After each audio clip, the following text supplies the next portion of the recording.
If this video applies to you, you shouldn't be in a relationship. We'll show you also how to not feel lonely when you're single. Welcome to Lifestyle Therapy channel. Stay tuned.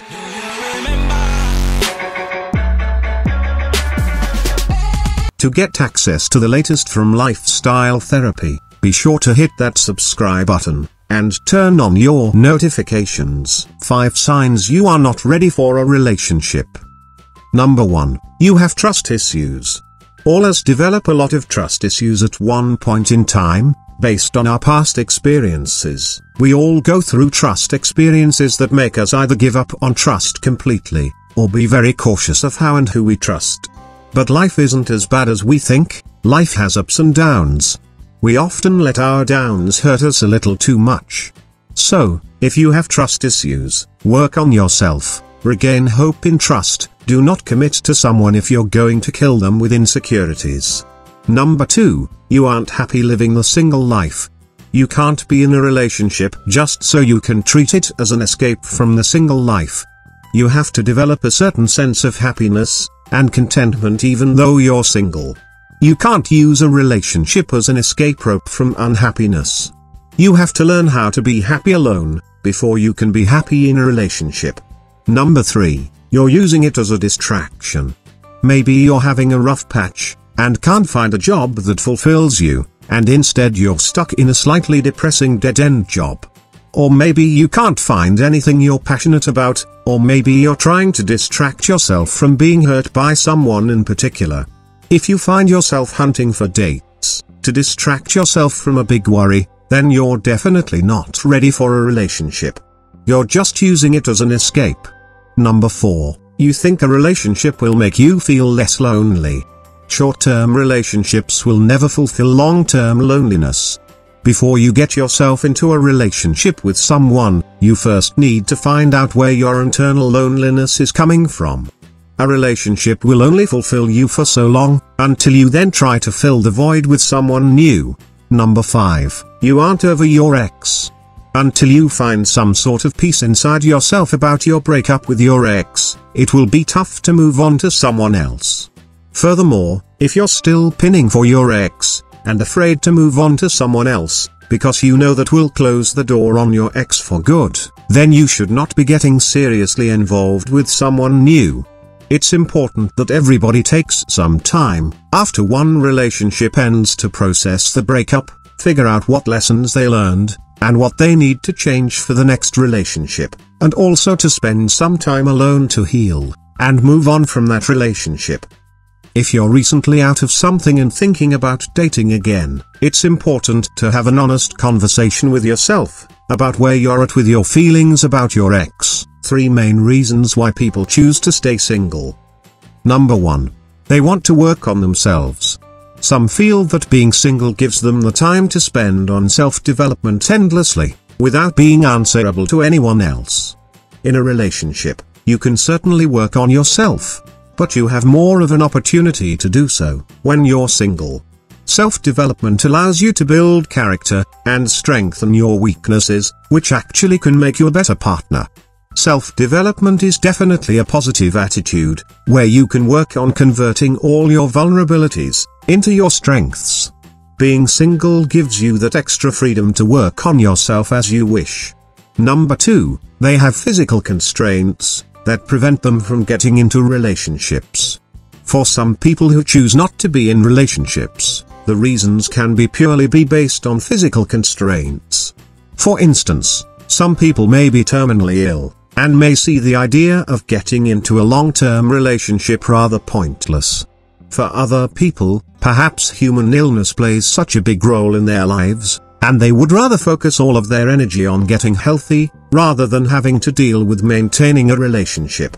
Other physical factors may also include a person's inability to conceive, reproduce, or perform sexual actions. Number 3, they have been through hurtful relationships in the past.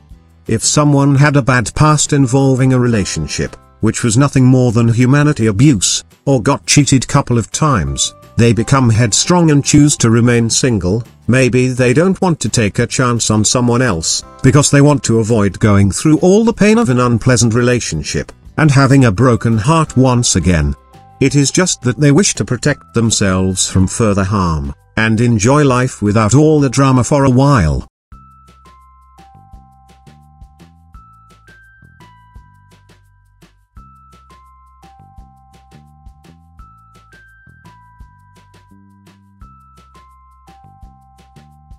Number 1. Realize that loneliness is a feeling, not a fact.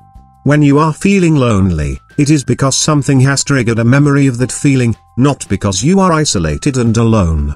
The brain is designed to pay attention to pain and danger, and that includes painful, scary feelings, therefore loneliness gets our attention. But then the brain tries to make sense of the feeling. Why am I feeling this way? Is it because nobody loves me? Because I am a loser? Because they are all mean? Theories about why you are feeling lonely can become confused with facts. Then it becomes a bigger problem, so just realize that you are having this feeling, and accept it without overreacting. Number 2, when you feel like your community is lacking, grow it. With 7 billion people on this planet, there is no lack of friends to be found. Ask a friend to recommend some new restaurants or parks, test a local community you think you might enjoy. Try a new hobby, whatever the activity. Trying something new with brand new people can be a great way to expand your friend group. Keep an eye out for other individuals living alone, who are in the same boat as you. Number 3, build your social skills. Some people feel tense or nervous or avoidant of social situations, which can lead to less interaction, and more feelings of loneliness. Isolation may be a result of feeling incompetent in your social skills. By building your social skills, you can gain confidence and feel more prepared to interact with other people. Remember that they are not called social talents, but social skills, meaning that you can learn and build on them. Start small and continue to build your skills. Smile at people around you. Start a small conversation with the receptionist, or the grocery store clerk. Practice your conversational skills with your family. Come up with topics to discuss with people that are enjoyable to talk about. This can include movies, video clips, or something funny that happened to you. Number 4, be brave and put a bit of yourself out there. If you're hungry for a deeper connection with others, don't be too reluctant about taking the lead in the situation, and putting a little bit of yourself out there, to steer the conversation in a deeper direction. Talking about the weather can get old after a while, but if you change the direction and start talking about how the weather makes you feel, or what you'd like to do with your retirement savings after you retire, then that can make for a much more personal and interesting conversation. Essentially, what you're doing is you're welcoming other people to get more personal, and share more of their feelings and experiences too. Number 5, identify the reasons why you feel lonely. In order to make changes that will truly help you, you will need to take some time to figure out why you are feeling lonely. For example, say you assume that you are lonely because you don't have enough friends, so go out and make more friends. You may still feel lonely after making new friends, if your loneliness is the result of having too many friends, and a lack of meaningful connections. Consider some of the following questions to help you determine why you are feeling lonely. When do you feel the most lonely? Do certain people make you feel more lonely when you are around them? How long have you been feeling this way? What does feeling lonely make you want to do? 6 bonus tips to not feel lonely. Go ride your bike. It's relaxing, fun, and a great way to see your surroundings. Cook a meal. Cooking a good meal can be a meditative experience. It's a great opportunity to mull over thoughts, and lose yourself in a recipe. Take photographs. Taking photos is a way to notice the details of life. Connect with your community. There are so many ways you can connect with your community, from volunteering to attending city meetings. Read a good book. Go to your library and pick up a good book. Reading is a great way to escape into another world. Write in your journal. Writing is a powerful tool. It can help you identify many different types of feelings, including loneliness. If you're feeling lonely, start writing. Get your emotions out on paper. I hope you enjoyed the video. If you find it useful, don't forget to share it, and make sure to subscribe to see more video in the future. Thanks for watching, and see you soon.